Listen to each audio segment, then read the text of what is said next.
Hello everyone, कैसे हैं आप सब। आई होप आप सब अच्छे होंगे। क्या आपको पता है हनुमान जी की कथा क्यों पढ़ी जाती है। तो मंगलवार को उन्हीं का ही दिन होता है। तो हनुमान जी की कथा आप इस प्रकार से पढ़े, जो ये मैं कथा आपको बताने वाली हूँ इस वीडियो में। तो चलिए आज हनुमान जी की कथा जानते हैं। फ्रेंड्स, कथा को आप पूरा सुनना, कथा बीच में स्किप नहीं करते हैं। प्राचीन समय में माता अंजनी और केसरी के घर एक तेजस्वी पुत्र का जन्म हुआ, जिसका नाम हनुमान रखा गया। उन्हें पवनदेव का आशीर्वाद प्राप्त था, इसीलिए उन्हें पवनपुत्र हनुमान भी कहा जाता है। तो बचपन से ही वे बहुत बलवान, बुद्धिमान और नटखट थे। एक दिन हनुमान जी ने उगते हुए सूर्य को लाल फल समझकर निगलने के लिए आकाश में छलांग लगा दी। उनकी शक्ति देखकर सभी देवता आश्चर्यचकित हो गए।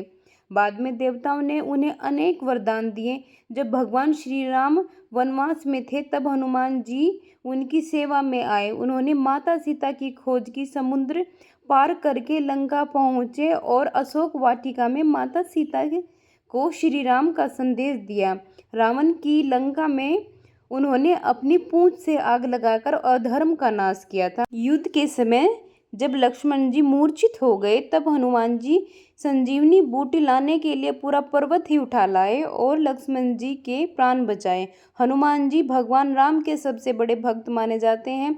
उनकी पूजा करने से साहस, शक्ति और बुद्धि प्राप्त होती है तथा सभी भय और संकट दूर होते हैं। चलिए फ्रेंड्स, अब दूसरी कथा सुनते हैं। ये कथा आपको बहुत ही भावुक कर देगी। माता अंजनी और हनुमान जी की और राम जी की ये कथा है। तो एक बार की बात है, माता अंजनी अपने पुत्र हनुमान जी के पराक्रम और प्रभु श्री राम के प्रति उनकी भक्ति की चर्चा सुन रही थी। जब श्री राम ने रावण का वध किया और अयोध्या लौटे, तब हनुमान जी ने सोचा कि अब प्रभु को अपनी माता से मिलवाना चाहिए। तो हनुमान जी बड़े प्रेम से श्री राम और माता सीता को माता अंजनी के आश्रम ले आए।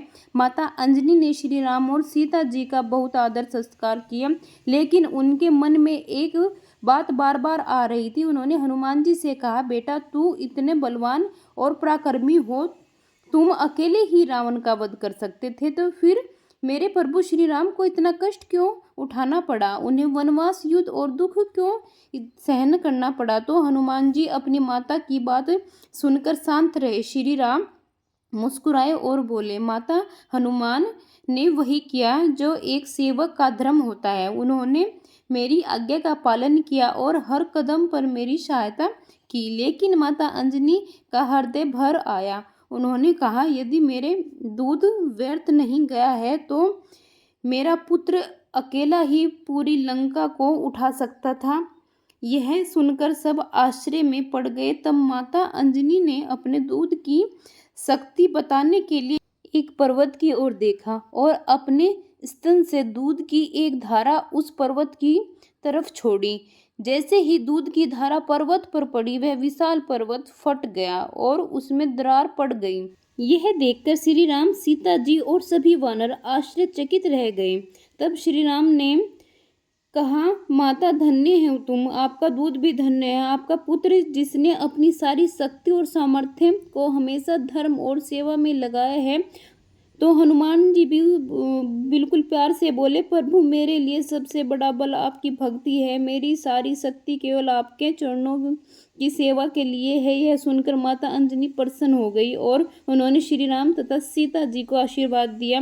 तो इस कथा से हमें सीख मिलती है कि सच्ची शक्ति विनम्रता, सेवा और भक्ति में ही होती है।